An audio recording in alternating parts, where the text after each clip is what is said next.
If you don't go to an audition, what's your chances? Zero, right? If you go to the audition, at least there's a chance. You know what I mean? You never know. To me, it's like, go. If you don't go, it's zero. If you go, the chance is there. Which one do you prefer? A chance or zero chance?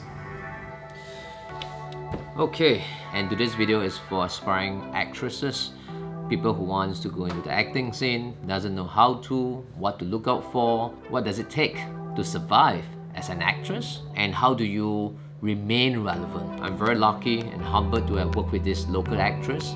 Her name is Kelly Lim. You can find her works. I have a link that directs to her YouTube channel as well, so you can find any of her works there. We'll be talking about how she started from a passerby or a background actress to becoming a lead actress, and acting in movies, dramas, and even commercials. Share with us some of the tips and tricks on being or staying relevant and to survive, in her words. So let's get down to it. I started acting, I would say officially started acting in year 2005. Okay. But before that, I was an extra, calafair, or a passerby with no lines. I went for a shoot. Producer saw me. Oh, we've been looking for a talent to act in this short film. They couldn't find anybody. And he said, oh, you look you're suitable for it, Okay. You want to go for it, Okay. Then I'm like, hey, okay, not bad lah. You know what I mean? She thinks I'm suitable for this short film. So I went lah. So I went.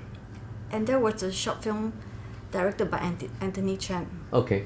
Ama. I got the part. And somehow the film did quite well. A lot of production house or I would say the directors, they saw the clip, they saw the film. This circle is very small, you know what I mean? You might ask around and say, oh, who's this lady, You might go through another channel to contact you. Yes. I do have one overseas director. She contacted me on Facebook, and I've never worked with her before, but she saw my work that's done by the short film. Yes. From there, she contacted me. Okay. And right away she said, oh, I want to hire you to be in my film. That's it. That's how things started. Just from there, I just started picking up jobs. Yeah. Okay. I think Kelly made a really good point. I think producers, directors, even casting managers or casting directors, what they're looking for is always fresh faces. And really, other than going through social media, like maybe on Instagram, you DM people, hey, are you interested to act? But not really everyone wants to act because acting might not be their forte, or maybe they might not be passionate about acting. Especially for commercials, you want fresh faces. If not, every commercial is the same lady, same man. By turning up for shoot, being an extra, if you're starting in this career, in this industry, I think it helps you to get noticed. And also, I think you build rapport on set with different individuals, from your crew to your fellow actors and actress. Somehow someone will kind of recommend you for another gig. So it takes time to build that as a career. So I guess what Kelly had mentioned, just by turning up, okay, gives you an opportunity to be noticed. How do you charge, your fee? I will ask them, what's your budget and what is this film about, and what's the coverage? You know what I mean? Is it a year, 3 months, or forever? You know what I mean?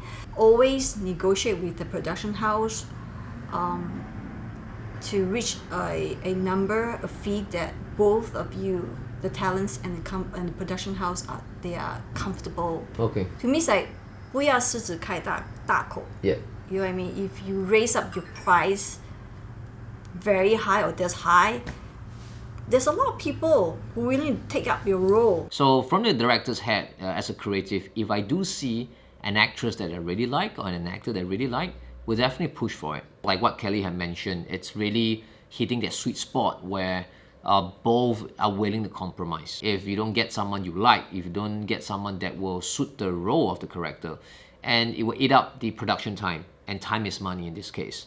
Imagine this one project, it's like 20, 50 talents go for it. Okay. What's your chances?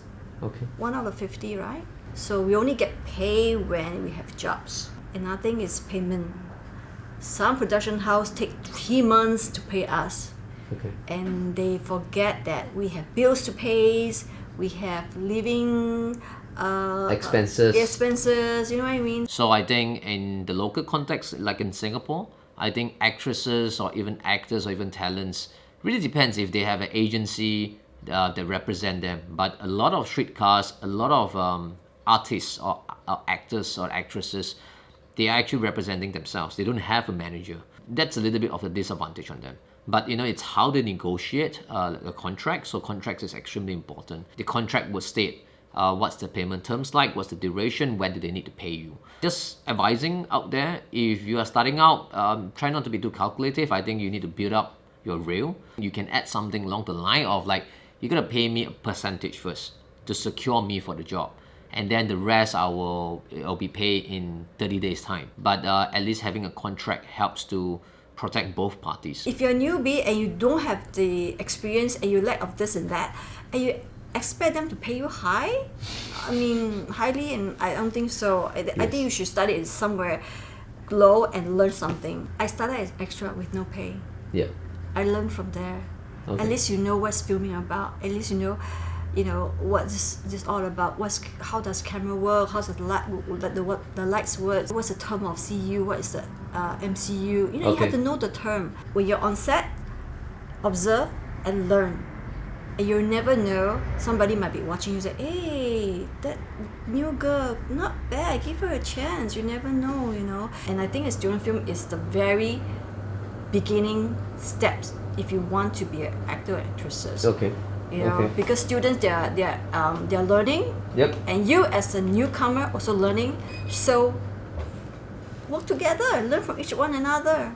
I always tell myself when I go into filming on set, I have to treat myself as a learner. Always go in and observe and learn something. You never know. You might learn a little bit from the crews or cast. Or sometimes you learn something from the little actor, the little kids, child actor actresses. What is the ideal casting workflow for you? It depends what kind of job.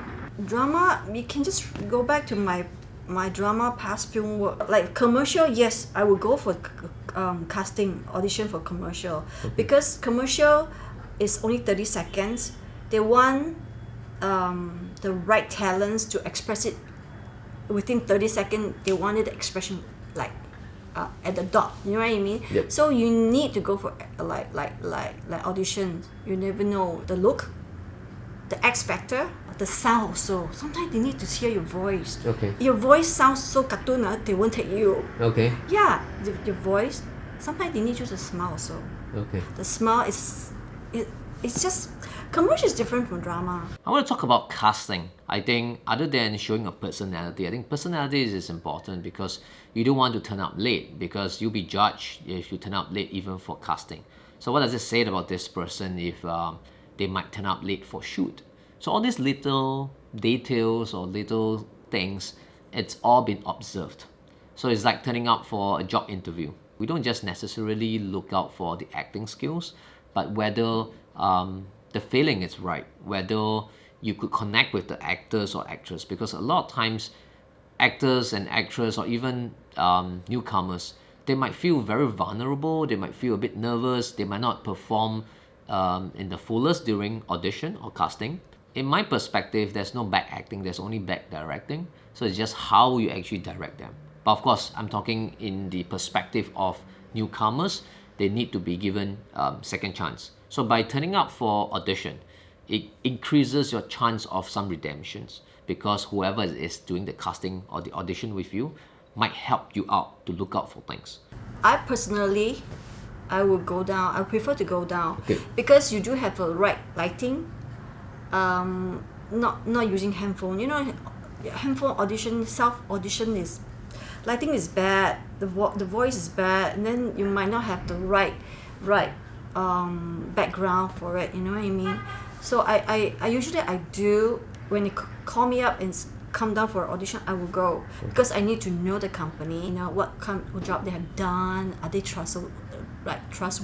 If you don't go to an audition, what's your chances? Zero, right? If you go down to audition, at least there's a chance. You know what I mean? You never know. To me, it's like go. If you don't go, it's zero. If you go, the chance is there. Which one do you prefer? A chance or zero chance? I enjoy acting. I enjoy being with people around. You know what I mean? And I like to portray as different characters every time I get a script. You know what I mean? And I wouldn't give up. It's not won't give up. I will. It's still my love. Okay. But at the same time, acting doesn't pay you enough to survive. Or you say survive. Okay, I hope you guys like this video. Please leave a comment below and let me know what other creatives you want me to do an interview on. So, this is something that I would like to share based on my network and my knowledge, so that, hopefully this can help more people get into an industry that they are not very familiar with. Hopefully hearing some advices from, experienced individuals like Kelly. So again, I've included her link, her YouTube channel link with all her portfolios and in the descriptions. So please check it out. So see you in the next video. Be humble. Learn as much as you can while you're on set.